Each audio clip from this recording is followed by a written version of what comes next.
Yo, we are live on YouTube with our Patreon community doing a live Q&A with my man Trey Little. Yo. So we're going to be talking about some practical and tactical, bam, I made that rhyme. Poet, I ain't even know it. Practical, tactical steps on how to get popping on TikTok. TikTok is I believe, one of the fastest growing platforms right now. Trey Little has grown to almost 500,000 followers, tripled his YouTube, tripled his Instagram following, and it's steadily growing, getting bigger and bigger. And so I feel like this is a platform you guys should be on, you should be active on. And so we're gonna do a couple questions from a couple people inside the Zoom chat about how to pull some of this stuff off on TikTok. So first up, let's get the homie Trutha. I'm gonna pin you in the chat right quick, and then boom, you in there. Let me put the camera on Trey, and boom. All right, bro, you are live. Go for it. Am I looking at this one? Yeah. Oh, yeah. All right, man. Just want to say what's up, of course. And really, I think for me, I'm looking for kind of an entry point for TikTok. The issue that I ran into, so I may have done like one video, and I just really looking for a good entry point as an artist, because I don't want to do, like you said, like I want to get some content that people, you know, can look at, not just as a promotion for music, because I'm a rapper. First instinct is, oh, I need to use this as an opportunity to get people to engage with my music. That's the first instinct, at least. But trying to find a way to approach people, you know, not just centered on maybe just comedy per se, but just trying to find a good entry point that's natural to me. So what were some of the things that you were thinking about when you approached TikTok? Because I know you said in the previous video how you started off probably posting things about rap, or you've seen other rappers post things and, you know, it might get 50 likes or like maybe a comment or something like that. So what are some things that had to go through your mind for you to figure out the lane that was going to get the type of engagement you were looking for? So yeah, man, that's a good question. So I think basically what you can do is, like, it's all about what's visible and what are people searching for. So it's like, what's popular, what's something that's trending, what is something that people are already reacting to. So like, you make a video and then you use a sound that's popular, or you use a certain hashtag that's popular. I don't really use the hashtags as much, but like, just say Arizona Zervis is popular, right? One thing that me and my boy Jay Pitts have been doing, we're working on some collabs or whatever, but we're taking popular songs on TikTok and then we're freestyling over them and then we're posting it. And that worked really well as well. So it's all about what's trending, what's popular, what's working, and how can you capitalize off it and use it for yourself. So I've seen rappers like go and rap over a video in their car. So they'll literally be sitting up in their car with their phone like this, had a beat playing in the background, and just be freestyle. And I've seen that work. So it's about how can you capitalize off that. And then just really telling your story and trying to be unique, like, you know. So Alex, what's his name? Alex Dion Wilson. Alex Dion Wilson. So what he'll do is talk about a sermon or talk about Chipotle, Chick-fil-A or whatever, but then use a popular sound and then use like a catchy like tag or something like that. So I recommend, like I said, just looking at what's already popular and then try to get on that and make it your own. And don't overthink it. That's the big thing. One thing you can do is look at people who's already doing it, like follow a Ruslan, follow my page, follow, you know, people that are in your niche or whatever you're trying to do, follow them and then recreate videos like that. And one of the big things I would say is don't overthink it, just make. As long as you're making, you will not go wrong. And then one of the last things is you don't even have to share it. Like I know on Instagram, YouTube, and every other social media platform, it's all about brand, it's all about image and perspective or whatever, perception.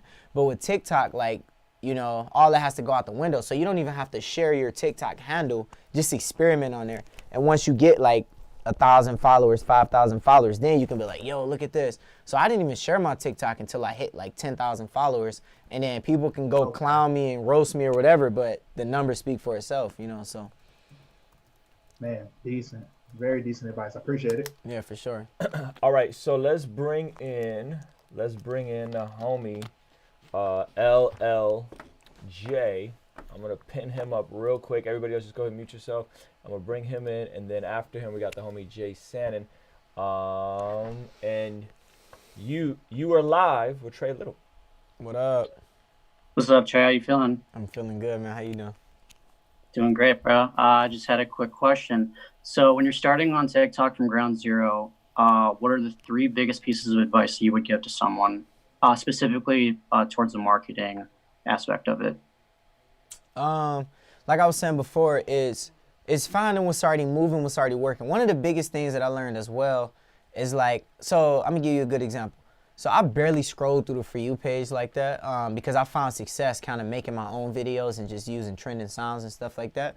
But I scrolled through or I seen this video pop up as soon as I opened the app. It was like this family freaking out, screaming over nothing. They were like, oh my gosh, and the dad was like, I can't believe it. And then I was like, yo, this is silly, so let me do something. And my most viral video is why I don't cuss in my music. So I seen this video pop up on my feed like, yo, this thing about to blow up. This video that everybody keep using is about to go viral, right? So I knew it because I kept seeing people do it. So I just created a duet, and I was like, why this rapper don't cuss in his music? And I was like pointing out the reasons. And you can watch it on my channel. But then this family was just freaking out like, you can't be serious, oh my gosh. And it was like, you don't have to make a clean version. And the dad was like, no way, no way. So I like seeing other people doing it, and I was like, let me do this, but do it in my own way. Why this rapper don't cuss in his music? My most viral video that hit 6 million, I'm about to reinvent that video, but do it in a way that's popular now. So it's like, it's all about jumping on what's already working, you know what I mean? So like, it's kind of easy now. Like once I figured it out, it's like just making stuff and scrolling through, consume it first. You know, it's like if you go to another country and people are wearing a certain outfits or whatever, certain traditions, you kind of want to learn that culture and then you want to engage. So it's like that with TikTok, you know, kind of learn a culture and then you can engage, you know? For sure, for sure. Thanks, good. man. All right, we're going to bring in the homie, Jay Sandin, all the way from Miami, Florida. Let's get you pinned up, good sir. Everybody just go ahead and mute yourselves. And you are live with Trey Little. Okay. Trey, what's going on, man? It's good, G. So real quick, man, now that you've been able to amass a following on TikTok, how are some ways have you been able to monetize like the attention that you've been getting as far as like, you know, merch and streaming and just following up with and having like a tangible fan base? It's been nuts, man. Like, so one of the biggest things is like to think that 4 months ago, I didn't have the attention that I had. Like it happened really fast, you know, but like I've been doing music all my life, so I was able to adapt to it quickly. But like it's a whole nother level to where like TikTok, so I'm gonna break it down. So I was at 6,000 followers on Instagram, and it took me like, I looked at my account, I started it in 2012, and I've spent almost, I think I've spent over $1,000 on advertisements between Facebook and Instagram. So I've spent over $1,000 on story ads and Facebook ads and Instagram ads, and then I've been posting since 2012, you know, and I only had 6,000 followers, which might seem like a lot, but when you're in the music industry, it's kind of like, okay, that's cool, good job, you know, but I was only at 6K. On YouTube, I was at like, I can't even remember. I think I was at like, maybe like 3K or something like that. I think I was at 3,000 subscribers. And then on Spotify, I was at 300 or 600 followers. So everything, once I made my Why Don't Cuss in My Music video, the 6.5 million views and tons of comments. All those people are like, where can I find your music? I'm curious. I'm sure it's trash. Let me go check it out. Or other people was like, yo, I want to check it out. Let me see if it's good or not. So all those people blew up all of it. So I went from 600 followers on Spotify to almost 5,000, like immediately, it felt like. Wow. And then 3,000 subscribers on YouTube to, I'm at 13,000 now. And then on, what was the other platform? Instagram. Like, my dream was to crack 10K. That was this huge thing that I always felt like I was going to be accomplished and established as an artist once I hit 10K. I hit 10K, and, like, I literally went from 6,000 followers. And meanwhile, like I said, I've spent all that money posted. I went from 6K to 10K in, like a week, I think. You know what I mean? Wow. Like, so you talk about all that back work that I put in, and it was like TikTok has opened up the door. So then now, literally, the craziest thing is, like, I've been doing shows like for a long time, but now when I do shows, kids are like, wait, like I literally go visit schools and like I've posted videos on my social media like raise your hand if you've seen me before on a For You page. 200 kids raise their hand and I'm just like this is crazy, you know. So it's wild, man. Like it's crazy, you know. That's dope. Appreciate it. For sure, man. Word up. Let me know if anybody else in the Patreon call has another question. Somebody that wants to just throw a little hand up. Okay, cool. We got the homie Edify. I'm going to pin you real quick, Edify. And we'll do a few more. And we're going to wrap it up. So, Edify, you are live with Trey Little. What's up, bro? Edify was good, my dude, bro. We go way you, back, man. You for real? Yeah, oh, man. Snap. You know everybody in this You didn't hear me man. shout. You didn't hear me excited to see you when you first popped in, man. That's crazy, bro. Oh man, I was trying to figure out my mic for a second. It's good to see you, man, and you're the reason why I started my TikTok. So it's brand new. It's kind of slow right now, but I had a couple questions for you just about like kind of the algorithm and what you think is more successful for you as an artist, because I tried to do some goofier stuff and it didn't really get the same response that some of the more serious stuff that are like the stuff with my music. Yeah. But I also feel like the music stuff doesn't go as viral at first. So I wanted to see what you thought about that. Did you start with more inspirational stuff or more like silly stuff? I started off, man, like just doing like random. All my videos are random, and they're all up there. I can't remember exactly, but like when I started, it was Musically, and I posted like 1 or 3 videos, and they didn't do anything, so I just gave up, you know. And then once it became TikTok, I started posting again, and I started posting, basically. I actually have to go back and look at that because that's a good question. I think I was posting just like random videos and trying to emulate, man.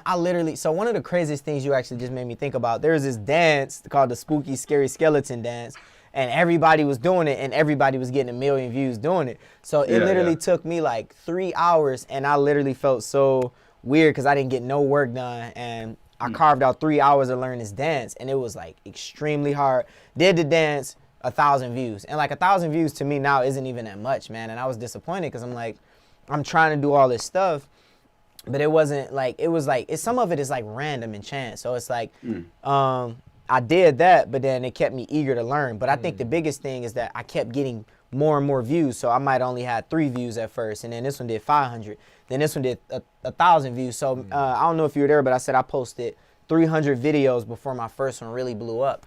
So along the process, it wasn't like me just video. It was like seeing progression every time I post. So once I seen my video do 5,000, I did a video, a parody. I was like, Justin Bieber just texted me.